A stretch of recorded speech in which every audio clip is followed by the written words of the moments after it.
Sindh high court के chief justice सूबे में अगवाउन की वधंदड़ वारदातुन ते सख्त कावड़ जो इज़हार कंदे पुलिस ए रेंजर्स के धाड़ेलन खिलाफ गडियल कार्रवाई ए धाड़ेलन के सरपरस्तन जा नाला पधरा करण जो हुकुम ॾेई छॾियो।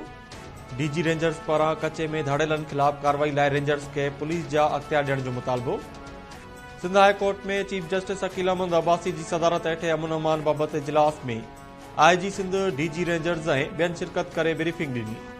चीफ जस्टिस पारां कश्तमोर, कंधकोट, घोटकी ऐं शिकारपुर ज़िलनि जे कचे में धाड़ेलन खिलाफ कार्रवाई करे 1 महीने अंदर अॻु भराई रिपोर्ट पेश करण की हिदायत। चीफ जस्टिस कराची में स्ट्रीट क्राइम के वधंदड़ कार्रवाइन ते भी कावड़ जो इज़हार किया।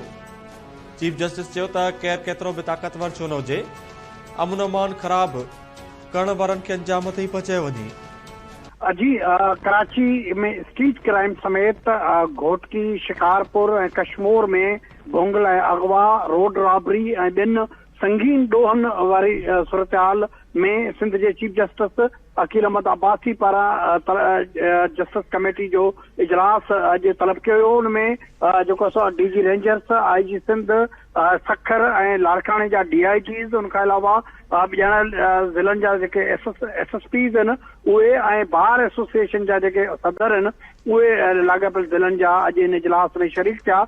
चीफ जस्टिस सिंध में कराची में स्ट्रीट क्राइम ऐं सिंध जे ॿिनि ज़िलनि में भोंगल ऐं अगवा ऐं ॿिया जेके ॾोह आहिनि उन सूरत हाल ते गिणती जो इज़हार कियो ऐं सां गॾोगॾु कावड़ जो इज़हार कंदे चयो त पुलिस ऐं ॿिया इदारा हिन वक़्त ताईं जेको आहे शहरनि जी जान माल के तहफ़ुज़ जो है फार्म न करे सघिया आहिनि ऐं सही आहे ज़िम्मेदारी पुलिस ऐं ॿियनि कानून लागू कंदड़ इदारनि जी आहे। उन मौके ते चीफ जस्टिस बिना कंहिं खौफ़ जे, बिना कंहिं रिआयत जे, कंहिं असर हेठि अचण जे बिना ही जेको सो हर क़िस्म जे ॾोहारनि जे ख़िलाफ़ ऐं ॾोहारनि जी मदद कंदड़नि जे ख़िलाफ़ ज़ालमानो जेको सो ऑपरेशन शुरू करण की हिदायत कई आहे। चीफ जस्टिस सिंध इजलास में IG सिंध, डीजी रेंजर्स ॿियनि ऑफिसरनि जी जेका आहे उहा रिपोर्ट्स जो जाइज़ो वरितो आहे। उन्हनि पंहिंजूं रिपोर्ट्स ॿुधायूं। उनमें इहो ॿुधायो वियो पुलिस जे तरफ़ां त जेके कराची समेत जेको सिंध जे ॿिनि ज़िलनि में अमन अमान जी सूरत हाल आहे उनखे मुंहुं ॾियण लाइ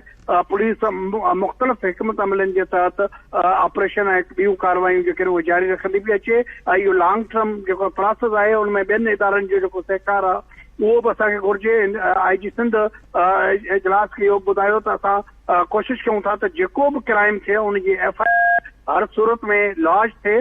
FIR लॉन्च थियण सां FIR जो तादाद त वधी वेंदो पर केस इन्वेस्टिगेशन में ईंदा असां जवाबदारनि ताईं पहुची सघूं था पिया। इन करे असांखे इन खे आम बणाइणो पवंदो। उन सां गॾोगॾु पुलिस इहो बि चयो आहे त जेको क्रिमिनल जुडिशियल सिस्टम आहे उनखे बहितर करण जी ज़रूरत आहे। जेके जवाबदार अदालतुनि मां आज़ाद थी वञनि था, जेकॾहिं क्रिमिनल जस्टिस सिस्टम में जेके ॿिया दर्जनि में इन्वेस्टिगेशन, प्रोसिक्यूशन ऐं ॿिया इदारा आहिनि उहे पंहिंजो कमु कंदा त जवाबदार जेके आहिनि उहे सज़ाउनि खां न बची सघंदा।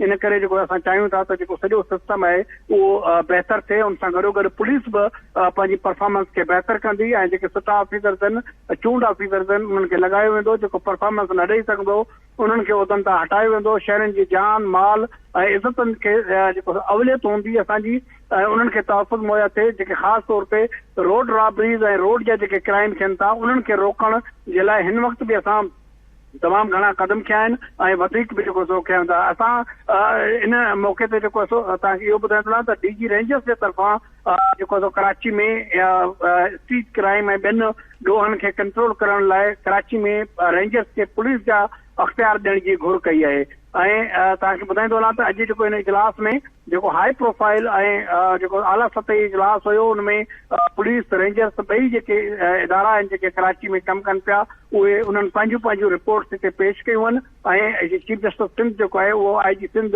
डीजी रेंजर्स ऐं ॿियनि खे ॾोहनि जे ख़ात्मे जे लाइ वधीक ठोस जेके आहिनि कार्रवायूं करण ऐं हिकमत अमली जोड़ण ऐं ईंदड़ ॿुधणी ते पेशरफ़्त रिपोर्ट यानी हर 1 महीने में जेको आहे सो पेशरफ़्त रिपोर्ट पेश करण जी हिदायत कई आहे। जी वॾी महिरबानी अपडेट करण लाइ आज़म ज़ोराणी।